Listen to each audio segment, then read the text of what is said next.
Jackie is my teacher, even if she has a disability, but we believe disability is not an ability. The very day I met her, I was like, I thought she was not a teacher. She's so active.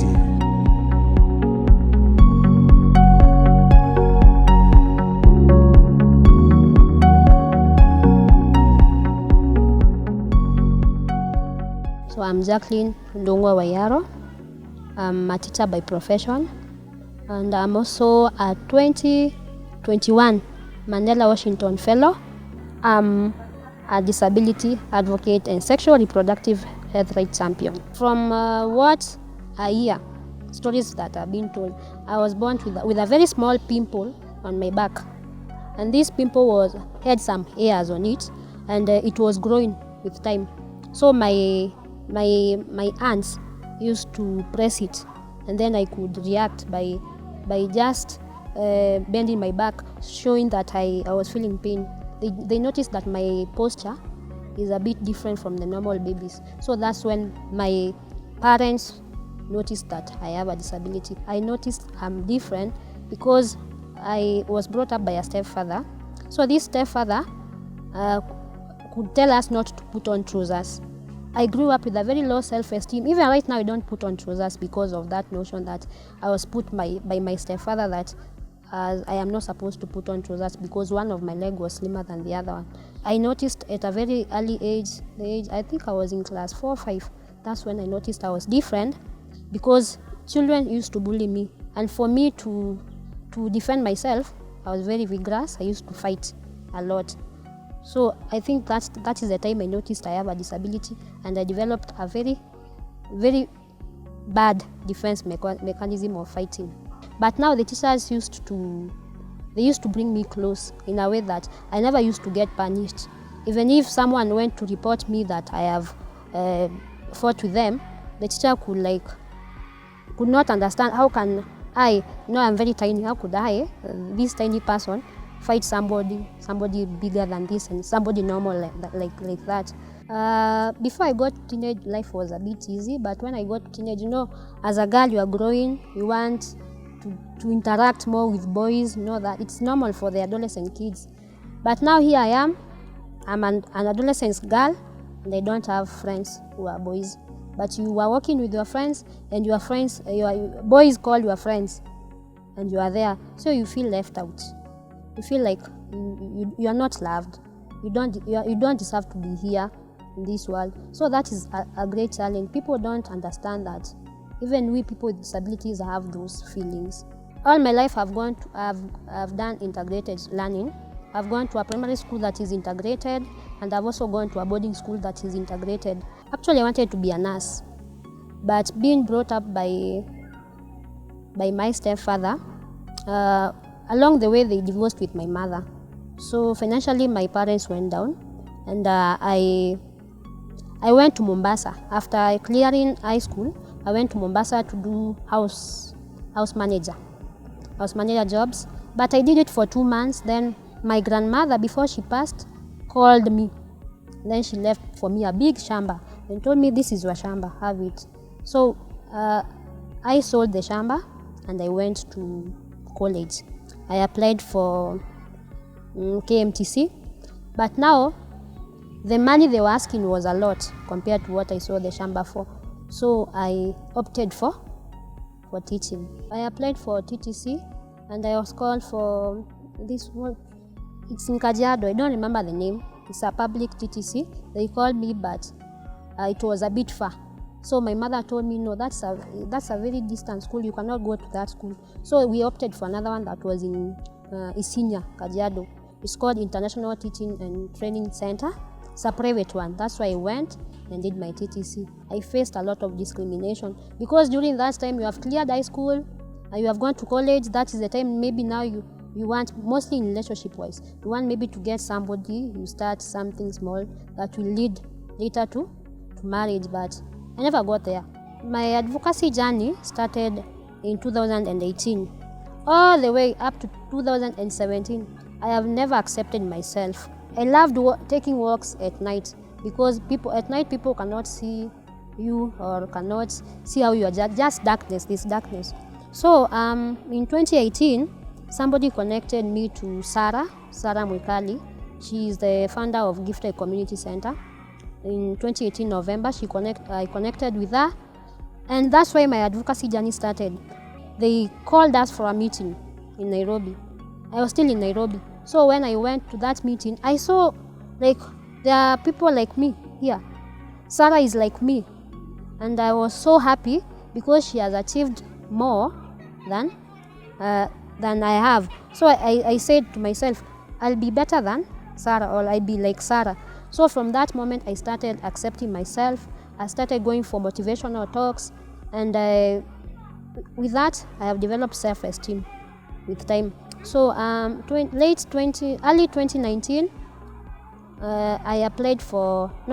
mid 2019, I applied for Mandela Washington, and it's a 6-week program. It takes place using 3 tracks. There is public management, civic engagement, and business track. So I was lucky to get the public management. You apply what you want, and I was allocated in Georgia State University, Atlanta. So what they do, they take some young leaders with a vision to different universities and teach them on different ways to overcome these problems that they are facing. And then you come back to your community and start practicing what you have learned from these universities. I have started an organization. It's called Safe Haven Community. I've noticed so many children with disabilities are not enrolled in school. Like they are just back at home. Some have very severe disabilities, but some have just normal disabilities. They are not that severe, and they are at home. So Safe Haven is an organization that will just campaign for these kids to be integrated in normal school learning. But also apart from that, our school is not disability friendly. So we are also it's also advocating for a friendly environment for these kids so that they can be integrated in the normal school learning. And then I also applied for Young African Leaders Initiative, YALI, Regional Leadership Cohort 39, Nairobi. It was taking place in Kenyatta University, and I was lucky to undertake it through public management, and I completed. So here I am. I'm so happy. I never started anything from it, because by the time I completed YALI, we went for Mandela. So I have come up with it together and started the Safe Haven community. I finished my college studies 2013 in August, but I stayed at home till 2014. In fact, let me be honest, I was afraid myself. I used to ask myself questions like, when I go for job hunting, what some of the questions that I'll be asked, will I be able to answer them? How will the bosses perceive me? Because after you finish teaching colleges, you have first to teach in a private school. So it was a bit hectic for me. I was afraid of some of the questions I was going to be asked. That's why I was reluctant to go and search for a job first when I completed. But later I went, and thank God I got a job. My first job.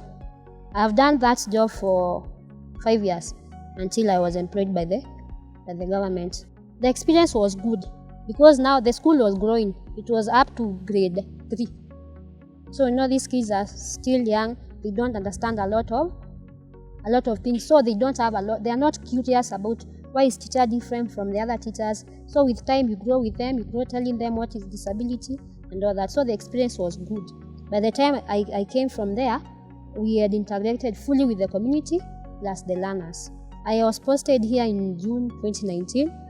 I was very much stressed, let me just say that, because I'm coming to a public school, and it is a semi-urban area. So I was thinking like, these kids must be big than me. How will the kids perceive me? How will they welcome me? Not only the kids, what about the teachers? Do they have a person with a disability they can relate to? How will they handle me? So I was a bit stressed, but when I came here, the teachers were welcoming. Same to the learners. He was a good teacher and he helped children. She doesn't know something like giving up in this life. She has impacted a very good thing in this school. with the learners who have disabilities. She's also encouraging the parents around and other teachers. There is no any time Jackie can feel that she's physically challenged because she loves her work. Her class is well kept, the kids are so close to her, and we like her. They were very curious, like they used to stare all the time.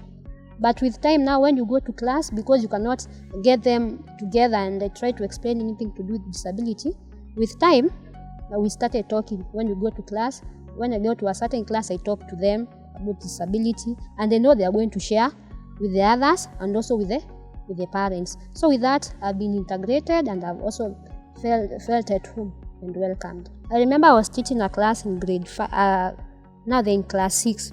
And then we were learning something about disability. And then I asked them, do you know what is a disability? And then they told me, no. Then I explained to them. I was using myself as an example. I explained to them and they were, oh, okay. So I told them, go and share the information with the others. And then I talked to the teachers there. And I told them when they are teaching in class, they should feel free to use me as an example when it comes to disability. So with that we have been able to achieve a lot, because we have some learners with disabilities here. So the learners have learned how to handle these learners with disability, and they have felt at home and integrated. Because as you have seen, our school is not friendly. We have stairs. Some learners cannot walk up the stairs. So the other learners carry them. We carry them to class. So that is another achievement. Our toilet, the pupils' toilets are a bit far. So there's a boy who cannot walk fast. So if he wants to go to the latrines, they carry him. They take him to the toilet in a very fast way. So the learners have learned to integrate the other learners and they are living together.